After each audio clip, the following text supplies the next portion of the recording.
Zitayamchi Nyanka Adua Shanyi Henshim Mkegh Yesu Kristu Nyanka Sumavana Lo Dido Hentasha Radio was so Tiv Catholic Link ne Banana Sankan Manya going by myself for the Terna Pember Nasa Keneto Hunganana so no cheer. Gise na ha kwa mba Fada mba brother mba kavitswa yove eve paleta velu kwa ondo ha u chivi u klimsem ma sha iron a shanjala kayila ve ka monks na ngise na ha ukwo monks lo gen velu hi yave u kayila monastery la na ha pa akava hu zave yo mem ma bem valu hi monastery laga shimze men bavulu nengi nemiga na ha yang zayo vange yumya vira mkoho sheve he shamba zayo ve ma ve nengi bunda o mze men unevaya batemya omom palo buga hama oro dido shi hamo pa na luesho na kove ma ve dzwa nze mono ne be badza yo vela ya bulu fan ve hon ya we shami jiliga na va te gbemia ve va humbuye monastery ganu ya gama dondu ave ya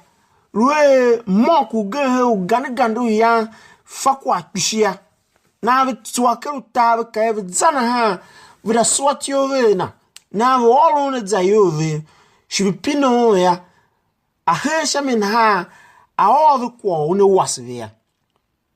na monk bamba za bala zutio ve monk u tamela ya awongo ko yavo olunchi abe akave ba zegezayo hi monastery vela ka ko neve bulu ne mzeheme ngajira na chieve yo pino kanyizayo ve bulu emi akave injana ya mbao yima hi monastery vila pamane o yima la chivi I mavinanga chivi faunga kako neve vile zayo jila na have pineta ngu na have na akave hide viyemi avida kave chichae monkle tove ka o yima o aunro tindi na ya na ha alu evi kavu ma vi hiu na uchivi ya velu mzeme shi monastery vone hidone do ma hidema yeme avo ko monks bla tsa chivi tokwa ne vovi amo ya gma kangre yolove ko ma ka kle Torwase jim na ro yimana o kawo yimalaga ba ola gma kai monkle tove na ngo yimala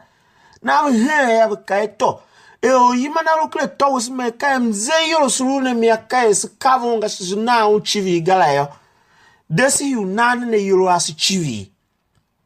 na ishiere ya hama monk monastery chia na kange monk uge na kai adoga tsalungu ne ro yimana na uchivi ngwa pashe kange ngune kai adoga tsakangu aro yimanu hando lo lai ma yavi unai yoro ve chivi la ve kave hama ve na ro chiwondo ke ya maka hide hi udove nda o onkwa o yan zahame ne shachu adzwa loho klim kane masunwanya ma tiese I adua o shawnyi kishenu ke o yima kinyom I chane injane kwalo no hihira pa aole iwase ukave unshunu henwe na ngutwaki aga awako Bethlehem aka wone Bethlehem shuno yima duan kala pa yo kange wone dugave nange twaki angikega baka Bethlehem la shi ka ga zanzan o yima la wone vadu bankanem mak ivyangi isu wonyane mahamba se lohola njane kwase uyang su ngo o Yesu shima sheno tiomva o Maria lohola ya Maria luemba dza yo kishima na gbi hachulu wanye kwase luhene shakala pa kanyele kole ya dza yo ya mo yevese hiya adza shanyano kwaso Elizabeth unwe Elizabeth pa yanda lu kwaso yanda himba lu kwaso fantakda shi kwaso nya shi kwaso lune iji hi tiove i akaye ka kwaso hamolo honwe hamiga yalo cha kwase ko yalo dialo di kwaso nomna bakwo de ya to Elizabeth elemi kuma Maria ve hingiru Yesu uneva due hachuka shime yange Elizabeth su Maria shitave unla Maria kwa lo shime tave he se wele ko out ya so ya origina Elizabeth ogbepe alu atua she sese hene kwa she sere kwa ya adoga aluka yelo mayama va fantakida adoga lumba zeke priest na ha shi malu ambato ahitala yama ve mbia kwala e ba yange ne kave sie yange Maria va doué hiya Elizabeth je jiji wonu Eve Elizabeth jene jingi wonu ke hama o andu elentomo hama o na jiji wonu tumake Elizabeth ya Elizabeth akenge Maria na ha Maria da vala je kav yange lue zayo ya na ka na kai ahembe azasun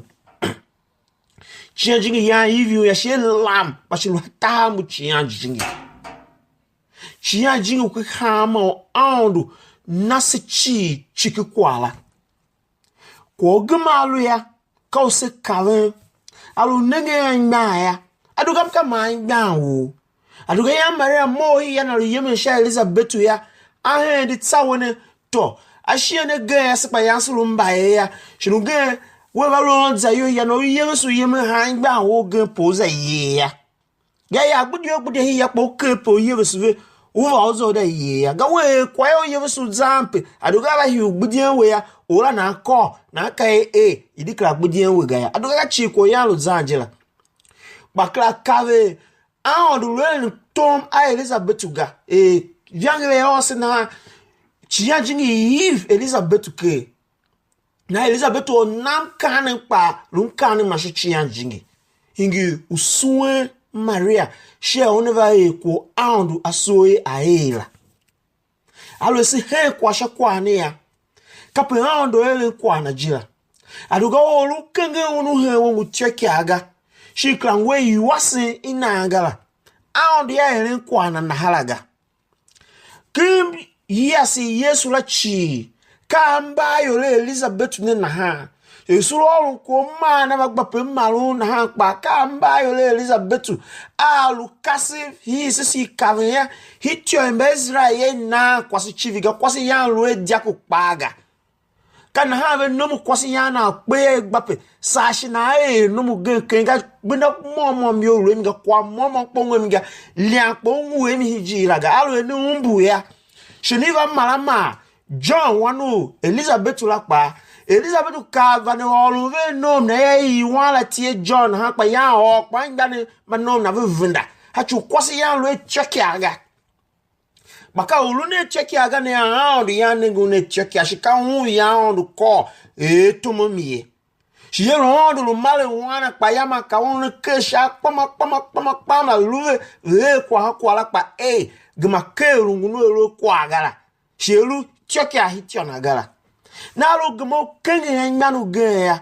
adugo he we via la na ha nwe kwa aga ya ngu cheki aga akumo ne lo ko orunga shune wo kwa kpo ngwaga ko humba zanse yo hige chi ya hita wosi ya ka ko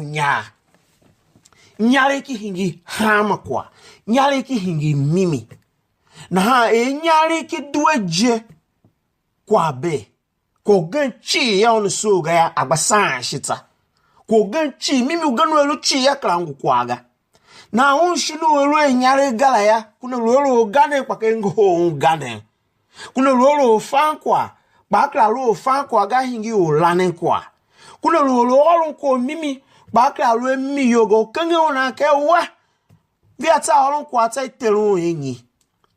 Lo nyane ke o kange hama o ya yange Maria pa kange luke Elizabeth da hiune tavo shimana o kange hama wa nya ya lo waye o chuku shine lo kwase alo ibiana we shine lo won shinu won we check ayo ga alo ne lo credit ku fon po yira we gala o kange ya o kawe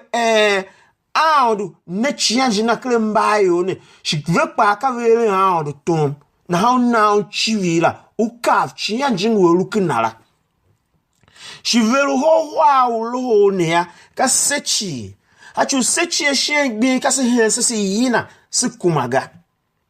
himachije shemmo ko nyala na ha hige itawo se to sanyare ugru enyale gaya ukla kumo una iwasenga na ha tomu ondo if se changing na sele la passe mbakla fetio wele semble masega hachu se tose gbapeso kwave gelda luhia I keheshi ani visi vo tomu ando so ewo ya mo kiton wa mo me kiton wa mo fada ne yo ba gen gbi ma vo wasim ve mi ngi fada ka yo ma ibiana ve ka yo ma adoga hitio ve vulu kwaga ya aka nga gbi na always mba ba utawe ve shimaya akọ ya ufaga ya dogalum kanem tse mo kenge wine ha wala na adoga wine ka havium do ge adoga wine na guhene kapinta na tom do ukara ka kpo wes na kpo nongo na dogo tave na shima adoga mbe ma chikumba ne ko shami go yira ve o gane no ka we de len ko aniga ya uwa vision so ye muda lu zega o shulu gona shulu ingiraga se chi babu se ka ulum uchia jingi wondo anesia telu humbanage mane se ka jina alu kan dane she say yolo spas ka jingi mata wenese show Washington na ya kiti Yesu Kristu amen Kako no nyanje songo hazangwa se Fada Terna ne Azapa silo ne vi adogonda tsuwa so lento nami so ne keke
Via